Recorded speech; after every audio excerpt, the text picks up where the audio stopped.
Dandadan. It's a name that resonates through the manga community like a thunderclap.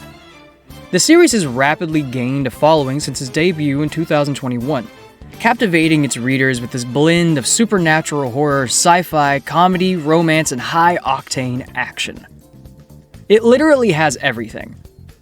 In the last video, we covered the best anime, which is To Your Eternity. Today, we're going to be covering possibly the greatest manga. So like and subscribe if you're not some anime tourist, because this is real shit. This video is spoiler-free, so you can go check out the manga or watch the anime after for yourself. With more support, I would love to do more video content. I'm getting better every time. Trust me. Today's video has been brought to you by a relatively small game by an indie company. You might have heard of it. It's called FORTNITE. I know what you're thinking. Isn't that cringe game for like brain-addled Zoomers? Yes, which is why it's actually the best battle royale game out there. Anyone who spent time in the trenches of Halo or COD will feel like an absolute god slaughtering entire lobbies in no build mode. So when you're in the shop, there's a button at the bottom that says support a creator. Just click that and type in KITTvt and hit enter. You don't have to buy anything, it doesn't cost you anything, literally free shit with no strings attached. So what is Dandadan? Dandadan is a series that debuted on April 6th in 2021 in Shueisha's Shonen Jump Plus, an online platform known for pushing the boundaries of what shonen series can be. Unlike traditional manga, which is serialized in a weekly magazine, Dandadan benefits from the freedom of a digital platform, allowing Tatsu to explore the themes and ideas that might be considered a little too unconventional for mainstream shonen.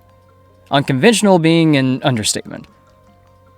This freedom has allowed Dandadan to stand out in an increasingly overcrowded market, offering readers something fresh and exciting. Dandadan was created by Yukinobu Tatsu.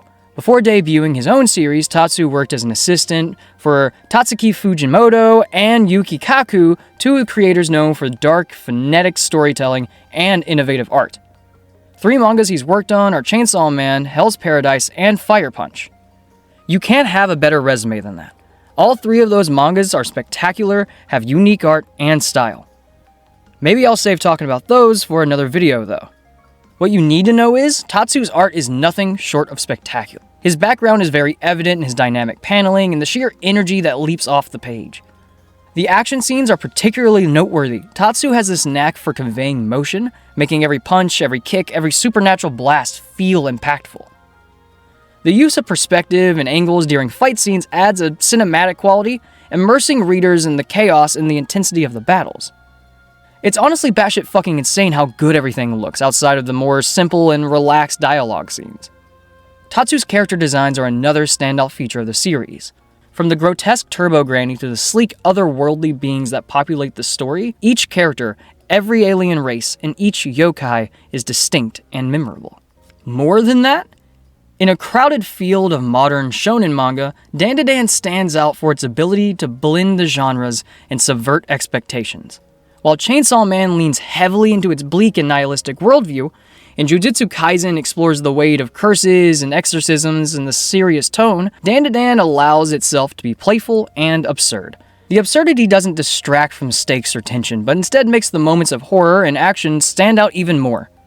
This ability to balance humor and horror is such a rare skill, and Tatsu handles it masterfully. So, let's talk about the setting and the characters before your mind is blown. I'm saving the plot for last because it defies every conventional expectation of manga. It will not disappoint you.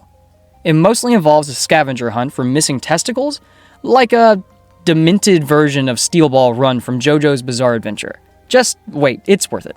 The world of Dandadan is this unpredictable fusion of the mundane and the supernatural, where the ordinary cityscape of modern Japan is constantly interrupted by bizarre and otherworldly phenomenon. Suburban streets, school grounds, and quiet neighborhoods form this backdrop for much of the story, creating a sense of normalcy that contrasts sharply with the eerie and sometimes terrifying events that unfold. This juxtaposition emphasizes this unpredictability of the world, where reality can be swiftly disrupted by the appearance of malevolent spirits, both friendly and hostile alien visitors, and other supernatural entities. The familiarity of these everyday settings grounds the surreal happenings, making them feel even more unsettling. You can't call them factions, but more or less there are 3 forces at work in the story. There are humans, mostly just normal people doing normal things. There are aliens, a wide array of different races, each with their own motivations. Sometimes, like the Serporians, it involves harvesting organs. Sometimes, like the Sumerians and the mantis shrimp people, it just means trying to exist. And finally, there are the yokai, the monsters and the spirits of the world. Most people can't see them, but many do fall victim to them. Haunting, possessions, and sacrifices are just a part of life, I guess. The world is a delicate ecosystem, with humans at the bottom. So let's move on. Every character is dynamic and changes over the course of the series. Although there are only 2 characters at present with a much larger supporting cast, literally everyone has a fleshed out character and backstory. Let's cover the 2 protagonists, and then we'll move on. First up is Tin Takakura, also known as Okarun. Think of a nerd or an incel. Think of the wimpiest, most pathetic guy you can. Picture him there in your mind's eye. You're probably imagining some 5'4" geek with a bowl cut and glasses, right? Someone obsessed with QAnon conspiracy theories while still being a militant atheist, right? Yeah, that's him. This is our main character, but don't worry, that is Shattered first issue. Up next is Momo Ayase. Momo is the female lead and is the perfect foil to Okarun. You know that Stacy archetype? Popular girl, airheaded, beautiful, and often mean-spirited? That's her. Her entire worldview and way of life is also shattered in the first issue.